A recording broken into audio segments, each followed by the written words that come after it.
So, thank you very much, team leadership GCC. Uh, and it is indeed a very good idea to organize this open house session. Why this open house session is important? I believe few days back, some of you, when he was referring about not only the idea but also the need. Because while we work in our day-to-day activity, what happens basically, we go through many kind of changes, evolution, and many times we understand also that these kind of changes are taking place. But what happens, sometimes we are unable to figure it out how it is going to happen, when it is going to happen, and many a times we continue with the doubt, right? And it is always good to shed the doubt as much as possible, right? Inhibit the doubt, whatever doubt. So, obviously, what happens? It's a very natural phenomenon. When we are working in our day-to-day activity, so we all of us have some or other kind of doubt in our mind whether this will work or not, how this industry is moving, which direction it is going, how it is expected to evolve, what are the challenges we are going to face, and of course, and so many other questions, so many other doubts could be there in the mind.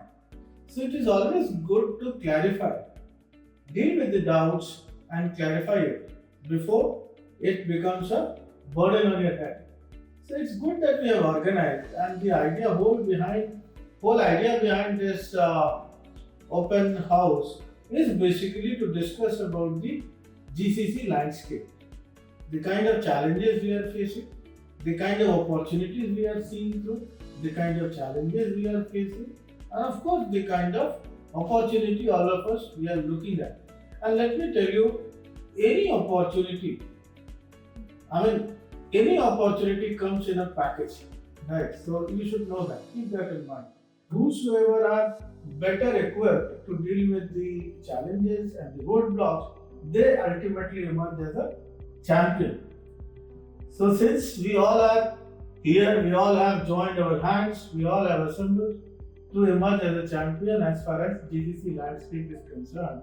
And let me also tell you, as an organization, we have fairly done well since our inception, during last 17 years of our journey. We have really done well. Today, let me also add on. This GCC, everyone is gung ho about the GCC. They are talking GCC, how GCCs are emerging and all. But let me tell you, we as an organization, we are instrumental into it, and same kind of services we are offering since last 17 years. Now the nomenclature might have changed, right? Earlier we were calling it project management, project outsourcing. So many nomenclature we were using for many of our international clients, offshore clients, and we were working for them, we were providing them with the services. Let me tell you, it was no different. It was no different. Whatever we are doing in GCC, what we are visualizing in GCC, or we are doing or we are trying to do in GCC, right? Same thing, same ways we are actually operating in the market. I can tell you at least since last 13-14 years out of 17 years.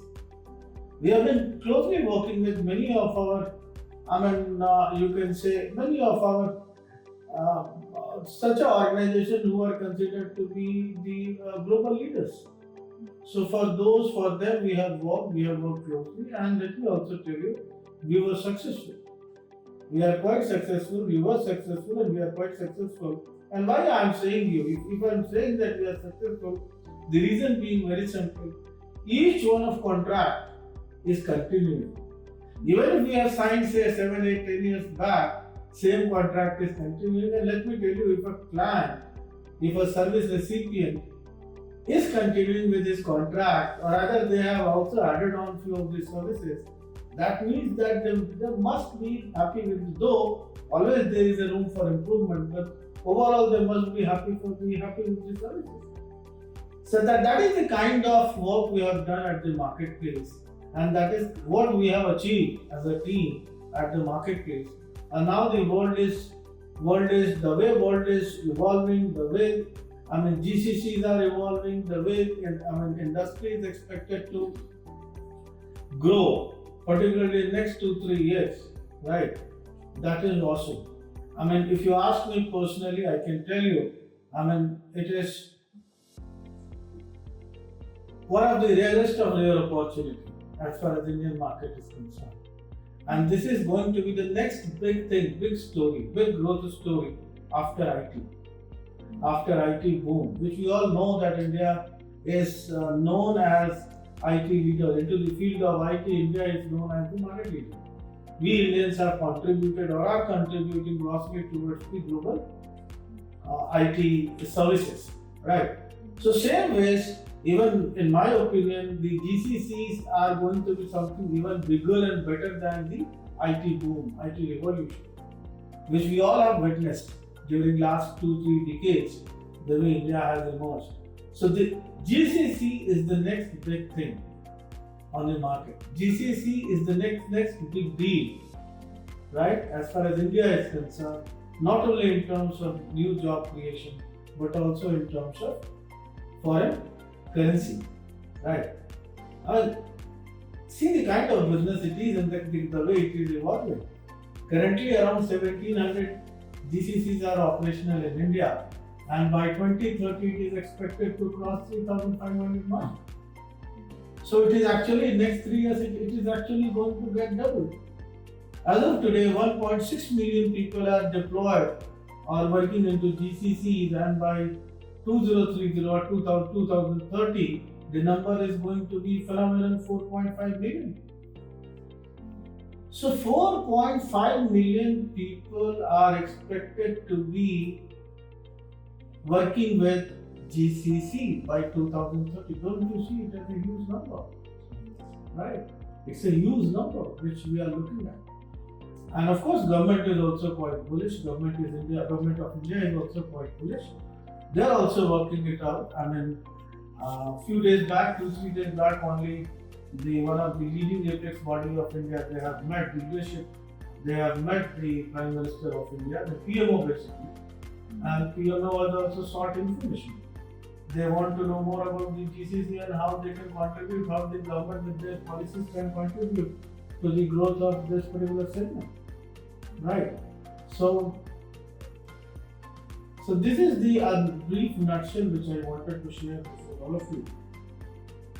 So now I would expect if anybody has any question, any doubt, if you require any clarity with regard to GCC, let's do an exercise. Let's do some, how we can also, let's do an exercise through which we can, how can we as an organization can contribute grossly towards the GCC. And let me tell you, knowledge is the key and knowledge leads to innovation. So whosoever would be more knowledgeable, more innovative, they will have all the right to remain sustain at the marketplace and also grow at the marketplace. So keep that in mind. Thank you very much. So now I will expect all of you to start. And let me tell you, you are a leader. You are the future of this GCC, right? And you must get into DP as much as possible, right? So over to you, all of you. Thank you very much. Yes, I want to ask one question: that why any company should choose India a place to set up a GCC? Very simple. So 2-3 things you have to take into account. First, you have to take into account the pandemic. After the pandemic, what happened during the and after the pandemic. So pandemic actually increased the technological advancement.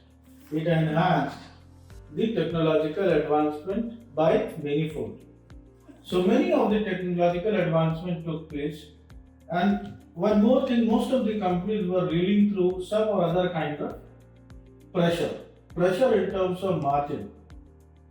So at one side, technology was growing, technology was getting into everything. Another side, the margins were going down. So now the companies have to look for alternatives. If margins are going down, the global organizations, they have to find out and look for the alternative. More so, if you look at the recent geopolitical scenario, the war and some other kind of challenges which we all have witnessed in last 2 to 3 years. or so. So that also necessitated the global organization to improve or enhance the margins or find out the ways and means how they can improve their margins. Right. And India offers a solution.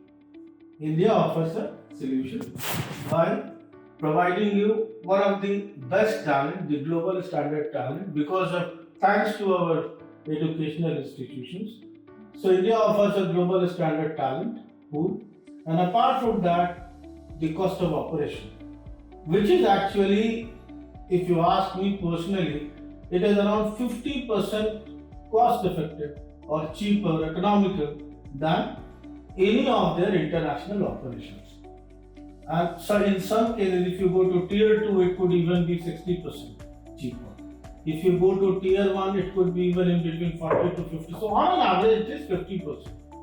So it's a huge, it is a huge market. Number two, the way India has emerged in the global landscape, thanks to, I would say, the kind of talent pool we have, and of course, the willingness of the government. They are also promoting it, the kind of talent pool we have, and the kind of infrastructures which have come up. All these have contributed to the growth of GCCs, and why the more and more number of global organizations are looking at India to develop, enhance their operations. Right. And one more thing you have to take into account apart from that is the whole world is now focused towards, or they are focusing upon innovation and R&D. Right. And let me tell you, it is any innovation and R&D related project that is a very, in terms of cost, it's a very high cost engagement. Right. So, but companies have to, in order to remain afloat, in order to remain relevant, they have to go through various kinds of innovation and R&D. Right. And there India also offers a great proposition with the kind of resources and the kind of cost we have. Thank you. So you said that there's talent available because of which global organization. India has its own business. There are Indian origin businesses for whom India also requires talent. So with more global companies coming in, do you think that India will be capable of providing them with the talent resource that for which actually there might be talent crunch, there might be shortage of talent? Because there are also Indian companies, there are also global companies which also already exist in India, plus more of them are also coming. And that was solely for the innovation part, like the new roles which are coming up, like AI technology, because for which India is required. So do you think India will have that much talent, that much to cater to those companies? I agree with you. There is a possibility, though India is having one of the largest population globally. We are one of the largest populous countries, right? So, but still, I do see, this as a challenge, if you ask me. Because what happened, you have to also take into account, IT has evolved or has grown over a period of last 20 to 30 years. So what happened, so the whole ecosystem developed accordingly with the industry, right? The way IT industry developed and grew, the whole ecosystem grew. The kind of educational institutions came, training, teachers, quality, professors. So many things came gradually and accordingly, and that contributed to the whole ecosystem. But this GCC is new, right? Though it is not very much different to IT, but let me also tell you, it is not only IT. It should not be seen as a IT. IT could be a major part of it, but it is not only IT. So it is new, and it is more predominant in last 2 to 3 years only, right? Though it is there in India since last 14-15 years, but predominantly the way newer companies or the newer business organizations have come, or they have set up their businesses in India, or they are expected to set up their businesses in India, it is quite on a rise since last 2-3 years itself. And obviously, if it is on the rise, so what has happened? There has been a talent crunch. There will be a talent crunch. Though industry is dealing with this, as of today, there is not a acute talent crunch, I won't say. Though it is getting little difficult, but it is not a big talent crunch. So, what is the solution? Because one thing is for sure, global corporates, global organizations, global conglomerates, they will continue coming to India because of their own business compulsions, because of their own business regions. And that is quite natural. Everyone has a right to look for better and more viable locations for setting up their business infrastructure. Right? So they'll be coming down to India. So the possibility what personally I foresee is we need to have some kind of working relationship, understanding with the educational institution. The industry must align with the educational institutions, and industry and educational institution must work in tandem to produce the industry ready resources which is ready, which remains employable by the time they pass out, they come out from their respective campuses. And that whole process has started, as you know, that we also have started. We have already signed MOU with 2-3 institutions. So the whole process has started, and we are sure. The industry will find ways and means, and the industry is finding ways and means to deal with this situation. But yes, I agree with you. Talent could be an area of concern in days to come, but I am sure the way government is addressing, the way even industry is addressing or trying to address, most importantly, we have found this as a problem has been identified. This problem has been identified as a problem area. So once you identify your problem area, then addressing it becomes not that big an issue. So the challenge is, of course, talent crunch might be seen. We could see talent crunch, right?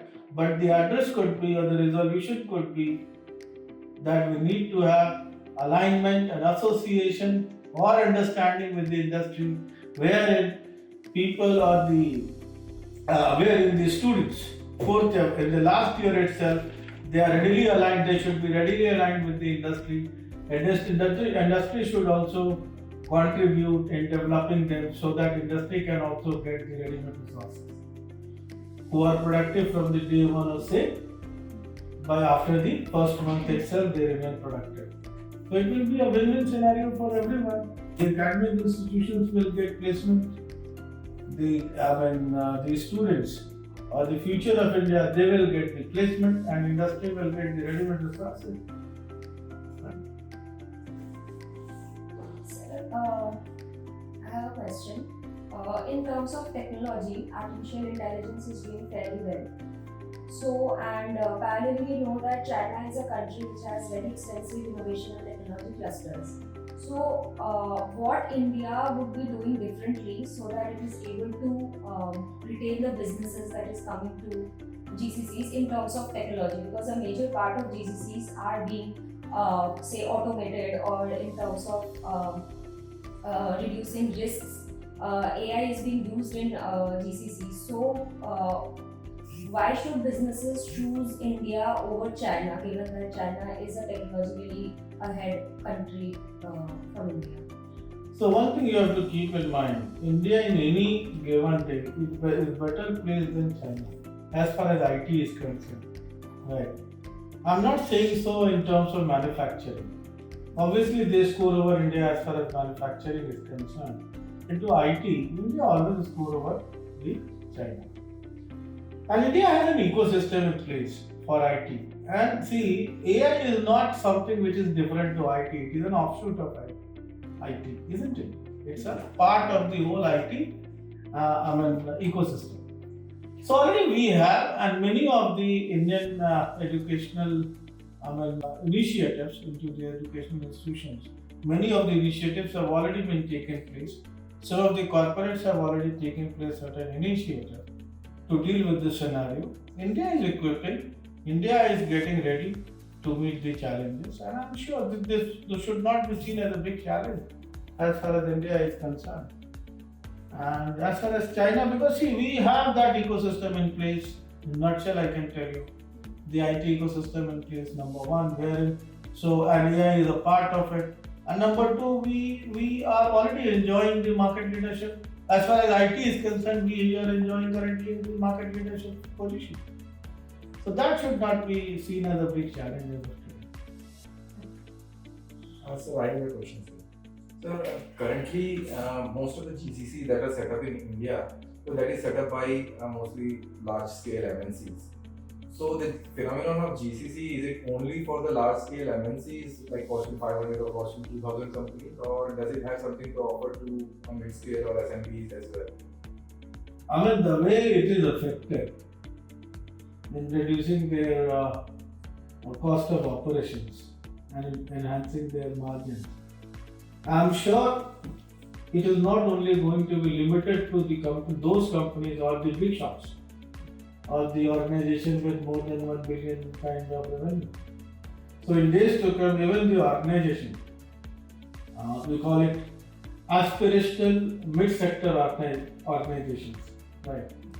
So I'm sure the aspirational mid-sector organization, they will also start going up to India or lining up for India and will be setting up their businesses, because so this is not only going to help in their cost reduction or the cost reduction into operation, but it is also going to help them in improving their efficiency, the way they are delivering things, their deliverables, right? I'm sure, so not only bigger organizations, but even the mid-sector organizations are going to be into India. So, for example, there are mid-sector companies whose budget are less than the other companies who are leading. So they can set up GCC in India with less. I think they'll have an advantage because they'll get good quality work, the same quality of work they are needing with the cost efficiency. So I think how does India will have an advantage of mid-sector companies? See, in mid-sector you have to take into account that why we call them mid-sector organization, why somebody we call them a big organization or a big organization. Any big organization, they have required muscle to set up their businesses into India. Right. Any big organization who have in excess to 1 billion revenue per annum, they can come and set up their business of their own. They can set up their global capability center or global innovation center or those kind of infrastructure in India, because they have that kind of muscle with them. Muscle, when I say muscle, I mean to revenue. In terms of financial prowess. So they have those things in place. But let us not forget, there are many good aspirational mid-sector organizations. Why we call them aspirational? Because they might not have that kind of muscle the way the bigger corporate have, but they have aspiration to do well. And they would also not like to be left behind in this whole process. So what they will do? They will come out with a different kind of process. So India is getting ready, let me tell you. India is getting ready. So till now we have seen one kind of setup in India, one type of setup in India. So the number 1700 GCC, which are actually today operational in India, is a particular kind of GCC wherein most of the investment have come from the parent company. So they have set up their own GCC in India with the investment of the parent company. But it is not going to remain the same, let me tell you. Till now, only the upper section or the upper strata of the organization, they have come to India. Right? And in days to come, in 2015, 2025 itself, we will see a phenomenon wherein the other mid-sector organizations and some of the global organizations also, they'll be lining up to India for setting up their Indian GCC, but that might not actually be the same way the way they were setting up in up to 2024. So the whole model is changing. So we did one research, we did one study, and we also spoke to, at Inductus, my colleagues, they also spoke to more than 100 GCCs, they are operational. And we tried to understand their need, their requirement, their challenges, the kind of potential they are overseeing and foreseeing in India, right? And on the basis of that, we are of the opinion that the model is going to change. The business model will change from 2025 onwards. And the forecast, what the forecast we have said, that by 2030 around 3500 GCC will be there. Actually, that we might achieve by 2027, 28 itself. Right? Because the way this whole phenomenon is being talked in Europe, in USA, UK, all these developed countries, most of the, even their industry organization. I have some information that even their industry organization, they have also now talking about setting up GCCs. And when they talk about GCC, India naturally comes at the fore. There are other markets also, I am not denying that. But India is at the fore. More and more people are preferring India to set up their GCC, more and more companies. And the whole process have already started. Their industry organizations are talking. I mean, industry organization, when I say, I mean the industry body, right? Industry body is talking, people from the industry is talking. Few days back also we had one meeting with one of the British industry organizations, right? So they were also referring to the, yes, I mean British organization, they are thinking and they are actually evaluating India as their next destination to set up their back-end operation or the GCC operation. So, but this whole model is going to change. This is my opinion based upon the kind of research we did. And 2025 is set to witness a sea change in the way GCCs are being set up and operated in India. Mark my words, 2025 will be a totally different year for India in terms of GCC. This whole model will see a shift towards a different model, which obviously we will be talking in due course of time. Right. Thank you. So just a couple of minutes back, you all mentioned that we are starting to augment and process out a new model in the GCC execution part.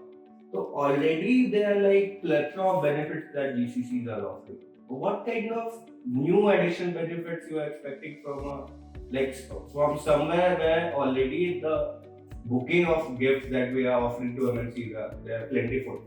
So can you elaborate on a couple of benefits of this new model that we are working upon?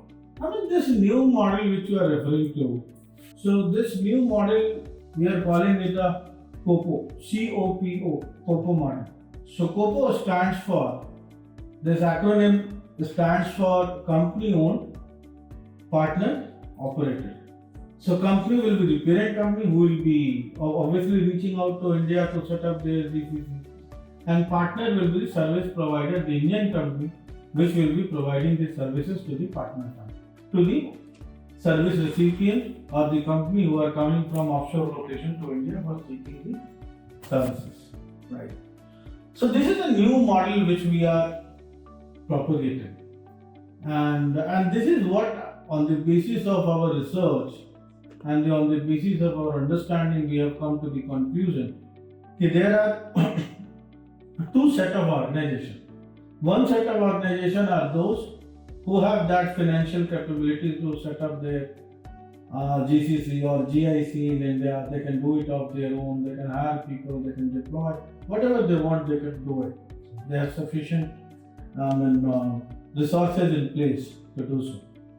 But there are also a second kind of organization whom we call it aspirational mid-sector organization. Why they should be left behind? Why they should also not be benefited out of this whole exercise and out of this whole new thing which is evolving, right?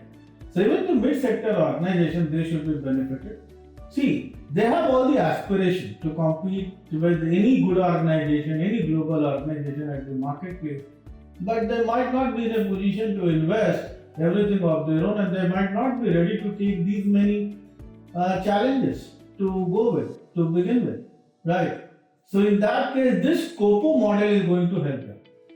So COPO, once again I will say, this is company owned and partner operated. So it will be, COPO is the whole, everything will be owned by the company.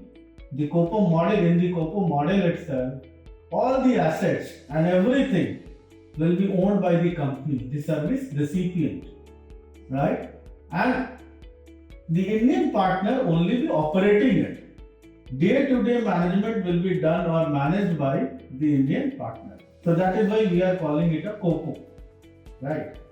So keep in mind that all the assets and everything will belong to all the employees, asset and everything will belong to, they will exclusively be working for and belong to the international organization or the foreign offshore company.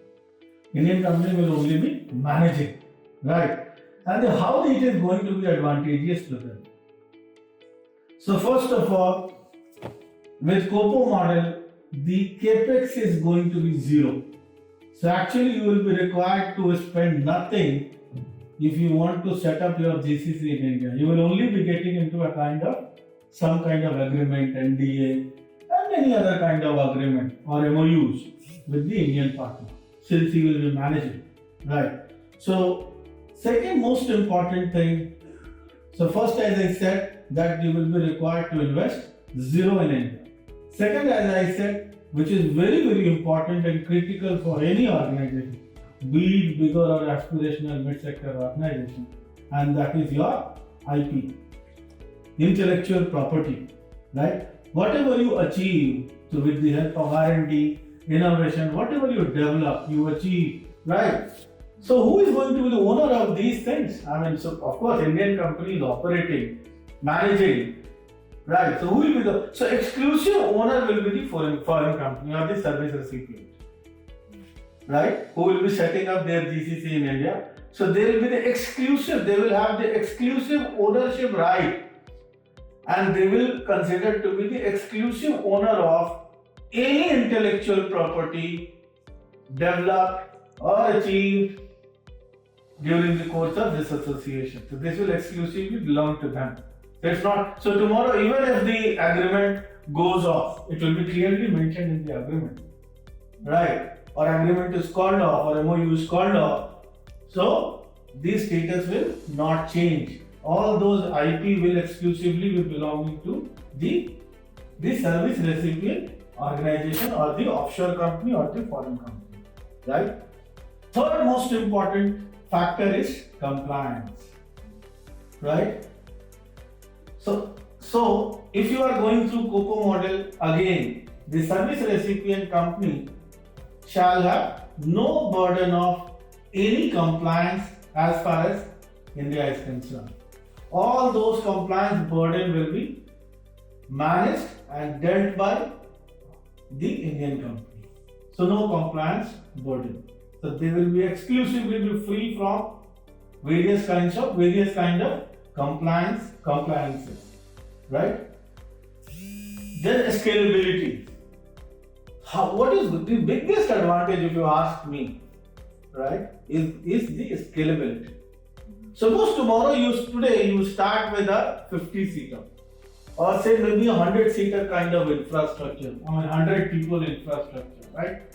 Tomorrow you want to enhance or increase the number to say 120, 125 depending upon your operational challenges of the process, right? It will be so simple for you, right? You will just have to give a telephone call, maybe an email communication to the service provider in India that you would like to hire these many people with these kind of a skill set and you would like to deploy them by so and so date, and Indian company will be doing so, and everything will be kept ready, the operation can start, right? So scalability is going to be very, very easy, which is a big challenge for any foreign company to scale up their operation in India. Tomorrow if somebody wants to set up a separate infrastructure also, maybe one infrastructure is full, another infrastructure is required. So only they have to call on and they have to share the information with the Indian partner. So Indian partner will be identifying, they will identify, they will set up and they will inform that your infrastructure is ready. Of course, they might take 2 months, 3 months time in keeping the making the infrastructure ready. But without any hassle, you can achieve whatever you want to achieve, and actually you can focus upon your core business, that is your operation. Rather than focusing upon non-core activities or non-core things like hiring a place, getting a place, infrastructure, managing it, making it ready, office infrastructure, then hiring people, deploying people, day-to-day management, burden of compliances, right? Various kind of compliances. So all these things you can keep actually away, and those can be managed by the Indian company, and you can focus upon your core business area. What is your core business area? How you can make your operations more efficient. Isn't it? How you can make it more efficient, how you can focus upon research and development, how you can focus upon innovation, how you can achieve the process excellence, isn't it? How the processes can be redefined, realigned, process excellence can be achieved. So, you will be having a time. The company will have time and everything in place to focus upon core business activity, rather than going into so many other areas and identifying and managing and dealing with the risk and the challenges. Isn't it? Any other question? Anybody? So how can GCCs foster consistent innovation in their teams? Innovation basically depends upon the most important ingredient for any innovation is your talented resources. You should have best of the team in place and they should be focused. So one thing is that capability in terms of whatever best of the manpower or the resources you have. Second thing is that constant focus of the organization in improvement. So these are the two things, and I'm sure, the way GCC and many a times we are calling it Global Innovation Center also.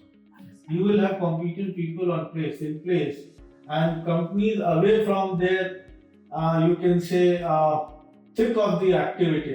Even if they are coming to India, so they are coming for innovation and they are coming to achieve something different. So they will have more time and more reason to focus upon innovation, and with good people around, good technology around, purpose around, I'm sure it is going to be achieved. Or it is going to contribute to the whole purpose. So my question was, we have seen the kind of rapid pace of evolution that GCC has gained and the kind of momentum. You also pointed out a couple of new trends in the last year only. The tier 2 cities on the rise, and these mid-sized aspirational companies, the flow and the influx of them entering into India. For 2025 and beyond, do you see some kind of more trends on the rise, or what kind of challenges or the trends you are expecting that GCC will follow? Three major things I am looking at. Sure. First, more and more companies are going to adopt COPO kind of model. COPO model. More and more companies. Even those who are operational in India, and even those companies who have already set up their GCC in India, they would like to adopt to COPO model in order to keep their operation lean and cost into control and focus more on their core business areas rather than non-core activities. Right. And many new organizations who would be lining up in India to set up their GCCs, they might adopt to or would like to adopt to the COPO model. Third, the aspirational mid-sector organization, they would come in hordes. So by June, my idea is, because in most of the foreign companies, with January they start their new year. Right, the first day of their new financial year is 1st of January. So all of them have already started. So whosoever have come. Otherwise, from June onwards, you can expect many of the mid-sector global organization coming down to India, flocking towards India in hordes. So this is the second thing. Third development I see is the more and more collaboration of Indian industry and educational institutions. Right. So these are the three, in order to get the quality and the industry ready resources. Right. So these are the three basically thing I am looking at. These are the three trends or these are the three changes I am looking at as far as GCC landscape is concerned into India. So, government policies, if you could shine some light upon. State governments have come out with several policies. Couple of states are still in the draft state, but they are publicizing it like anything. They are working on it like very bullish manner. So, what do you see, or what is the criteria? Like, why are they so bullish about it in the GCC landscape? State governments, like government, until unless they see something qualitative or quantitative, they don't work, like they don't even raise a finger. So, what kind of potential do you see in the GCC landscape from like India perspective? So you have to take into account the whole socio-economic condition of the country. Right. So first and foremost, you have to look from the perspective of the kind of demography we have. Right. So as we all know, 60% of the population, they are into working age. Median age is around 29-30 years of age. So what is the most important, what is the biggest challenge for central government and for the state government as of today? The biggest challenge is creation of jobs. Government is looking at creating jobs by all means, wherever, whatever government can do, increase the jobs. Right. And let me tell you, which industry is going to be better than the GCC? What we are looking at, currently it is deploying around 1.6 million, and in next 5 years, it is going to deploy or employ around 4.5 million. So there is going to be practically threefold increment is going to take place or expected to take place. So that is the sole reason why more and more state governments, they are joining the bandwagon and they are getting into it, and they are coming out with the policies, various kind of GCC policies, and they are attracting foreign companies to set up their GCC in their respective states. So it's very clear to plenty of state governments are coming up with GCC policies, the incentives they are providing. What role do you envision or see the central government playing? They are quite bullish. I can tell you with one recent development. Few days back, 2-3 days back itself, they had a meeting with one of the apex industry organization of the country.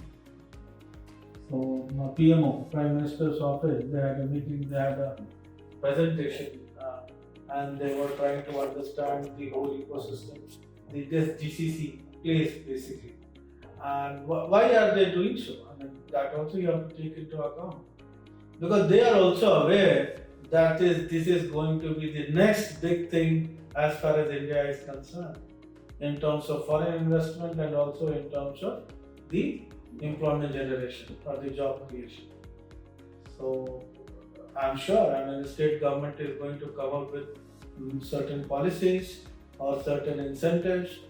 In this budget itself, they should come out with, so that they also need to promote the GCCs, and that is going to do augur good now for everybody, each and every individual of the country, as well as the state, as well as the central government, all these stakeholders, including the industry.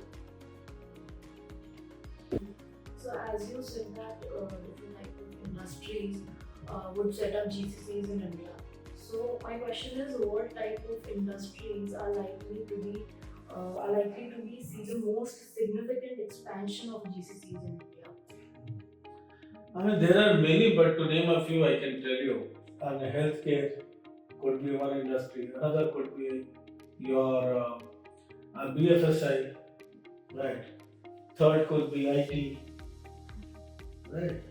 So there are many. I mean, why any industry would not like to come to India? Why to even limit it to a particular industry? Any industry would like to come. Whosoever comes, they will be benefited.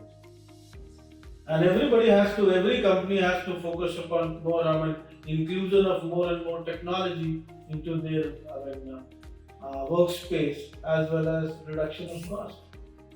So any industry would like to come in, but of course, till now what we have seen, these are the industries, what we name. They are quite bullish and they are planning to. They are more in numbers as far as India is concerned.